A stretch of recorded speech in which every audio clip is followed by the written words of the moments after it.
I'm starting to fall in love with my wife, but I have no idea how to tell her without ruining everything. So about 4 years ago my 28M wife and partner of 8 years passed away due to complications after the birth, very rare, of our second son. I was deployed at the time, and completely devastated.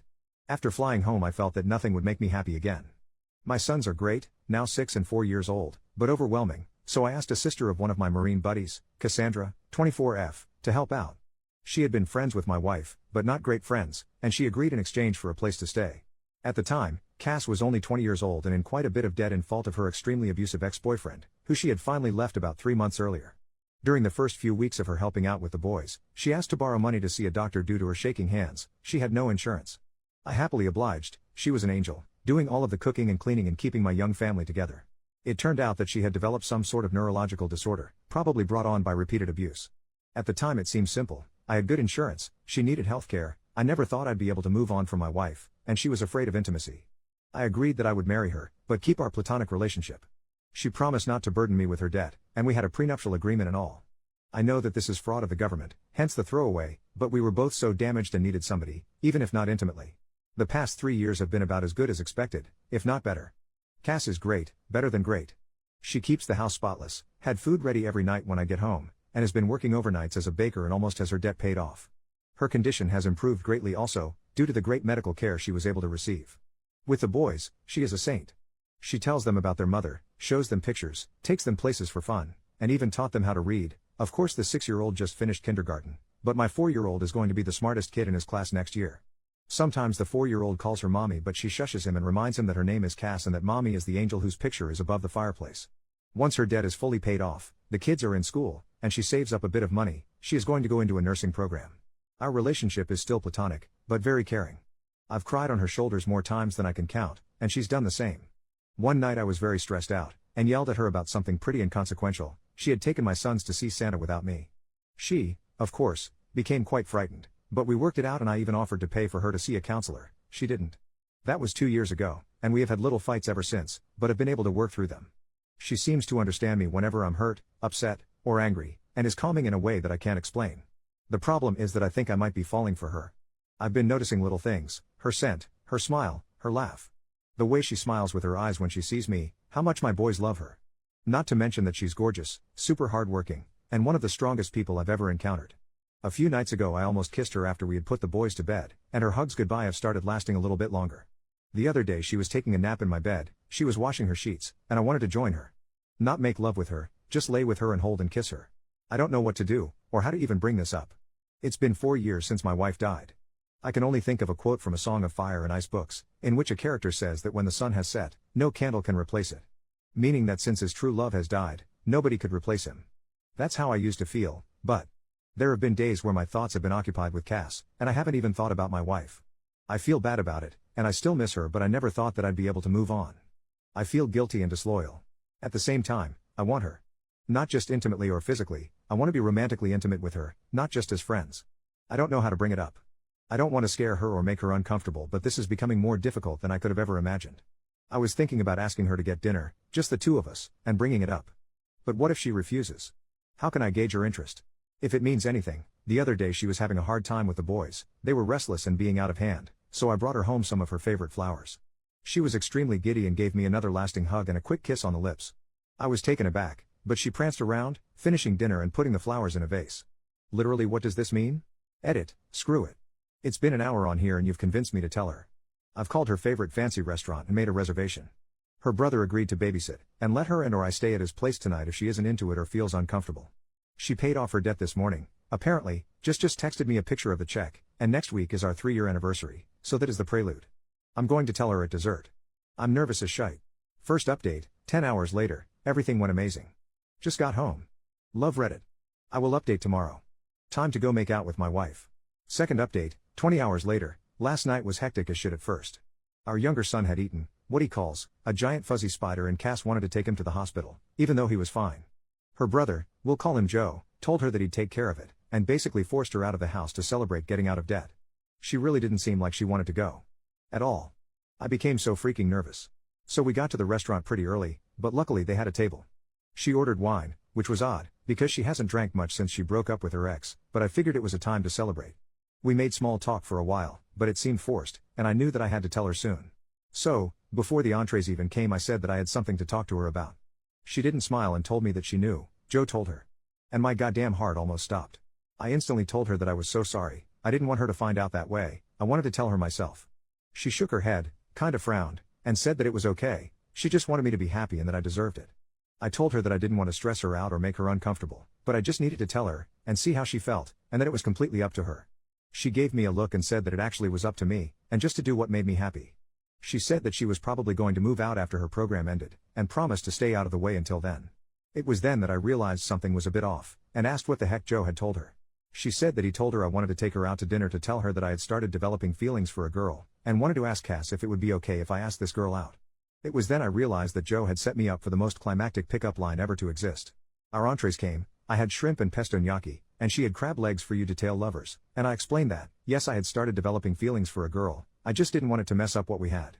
She said that it wouldn't mess anything up, she still loved the boys and would take care of them in the house. I continued to then explain that I wasn't going to ask the girl on a date, though, and she asked why not. Then I dropped my smoothest line I've ever dropped. Because I'm already on a date with her. Right?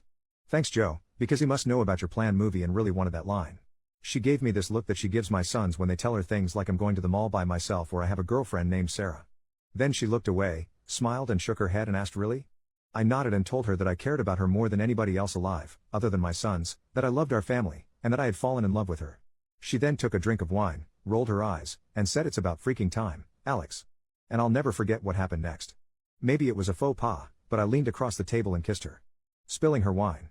But neither of us cared and we kissed for about a minute, before she told me to get off her before her crab legs got cold. This was joking, but not. You'd have to know her. After leaving the restaurant we got ice cream and sat around and kissed some more, before heading home. Joe was sitting on our couch watching one of those VH1 dating shows with a shit-eating grin on his face, and Cass ran in, screaming at him that he ruined everything and that she was going to have to move in with Mom now. We let him believe it for about 5 seconds before bursting into laughter. He shook my hand and told me that the boys were sleeping and left. I picked Cass up and kissed her and carried her to my room where we, well, made out for like 2 hours and snuggled the shit out of each other. She isn't ready for anything else, but emphasized yet. I'll give her all the time in the world. At one point the youngest son came in because of a nightmare, and brought his dog, a golden retriever puppy, and claimed that the doggy was scared so we of course, let him in. I woke up early to make everyone breakfast, and am about to go and kiss my wife goodbye, and ask my boss for the second part of the day off so that I can spend more time with her while the boys are at school and preschool. I'm really sorry I haven't replied to everything. I was a little busy, but thank you all for the support. Second update, 2 days later, my wife and I are doing fine. But I'm still unsure how to provide proof. I've lost the receipt for the restaurant and didn't pay with a card, and won't post pictures for obvious reasons, such as years of defrauding the government. But I will deliver and find a way. I promise, as a man of my word. Haven't I always delivered so far? And to those of you who are talking about a second wedding ceremony, we just kissed for the first time 2 nights ago. Overly attached Reddit? Finally, thank you to whoever gave me gold. I spent about $25 last night buying Joe beers. But next time, please use that money for real good. Take a vet to lunch, learn CPR, I don't know. But again, many thanks to you. I promise I'll update again in the future, but don't be angry if it isn't very often. I've been a little busier than normal. Cheers. Third update, about 3 months later, apparently I can't post this as an update because of some rule. It's fine. I'd advise anybody to look through my past submissions. I don't think I can post them on here, if you are interested in what happened about a month ago. But apparently this is a different issue. Hey everybody. I hope your workday is going well. My day has been crazy. Everything has been going wonderfully lately though. It was somewhat strange at first explaining it to our friends and family, but most of them had already caught on. Including my sons, who act as if nothing has changed. I'm pretty sure that they knew the entire time. Anyways, last night I came home and Cass was out of it. Dinner was burnt, which is no big deal. I can't really cook well or anything, but it's out of character for her, and she was drinking, lightly, only 1 or 2 glasses of wine. I asked her what was wrong, obviously I was concerned, and she told me that her ex-boyfriend got parole last week. I was flabbergasted, since she should have been able to testify at his parole hearing I believe. Apparently the crime that he was incarcerated for was unrelated to the abuse, which I had always assumed was the reason, but Cass had been, 1, assured it would put him away for a decade at least and, 2, had been far too afraid to testify against him or press charges. Apparently he'd been arrested for this felony, and when he was being held, he asked her to post bail, but instead she asked my first wife for help moving out and moving on. I don't know what to do. I don't think that we have any legal ways to put him back into prison. She knows that she should have gone to the police and is guilt-ridden and upset about it now. I know that she's going to be safe, because if he tries to even contact her, I'll take a legal recourse of action to make sure that he doesn't so much as touch her. I've taken off work today, but promise that even when I go back, I'll have my buddies stopping by throughout the day. But I don't know how to make her feel safe. I've contacted my lawyer about filing a restraining order, and he said it shouldn't be too hard, but she's a mess. I just don't know how to make her believe that she's. I doubt this piece of crap will come around, but I know what I'm going to do if he tries. Fourth update, about 1.5 years later. Hey Reddit. I first of all would like to apologize for not keeping you guys updated. I've honestly just been pretty occupied with life lately, and last night I had trouble sleeping. I was just browsing the internet when an article came up about Reddit and I thought, I wonder how those nice people are doing. Then I signed in and realized that a lot of you really care about how my life is going with Cass. The answer is pretty well now. Things got tough for a while when her ex was released from prison last year though. She was so afraid that he'd contact her. Until he did. I remember that night like it was 5 minutes ago. Somebody rang our doorbell and the oldest son answered. He asked for Cass. She told the boys to go upstairs and gave me a look and I knew. But she didn't look scared. The bastard apologized and begged for forgiveness and asked for a second chance. She was so brave. I wanted to unalive him but she told him no and asked him to leave. He did, and he tried to contact her a few more times before we eventually got an order of protection against him. Last I heard he moved upstate to live with his dad, or something. Around this time her brother Joe also got into a really bad car accident and ended up having to move in with us for a while. He's a great guy and one of my best friends, so we didn't mind, but it was a stressful time. About 7 or 8 months ago we finally, consummated our marriage, I guess you can say. The boys are doing great and are really happy. Cass got a pretty good job, although I think she's working too much overtime, and loves it. We're expecting our first child in February and couldn't be more excited. You could say that life is pretty good. I'll be around for another few hours if you guys have any questions. Fifth update, about 2 years later. It's a girl. Technically she was born early March, but I didn't want to make the title it was a girl. Sorry for not updating. It was a pretty rough pregnancy, and Cass has put her foot down about wanting more. I guess 3 is enough, but everything turned out great. Little Therese was 21 inches and 9 pounds at birth, and as bald as I am. She's way easier than the boys were, she hardly ever cries and is the most photogenic baby ever. Our youngest son is completely smitten, and always tries to help, but it's less cute than you think. Joe is also doing good. He's dating a girl who actually went to my high school, 2 years younger than me, though. He's pretty happy with her, and we're all very happy for him. Other than new fatherhood, there's not much to update. I'm home watching the baby today while Cass is out, so I should be around for a while.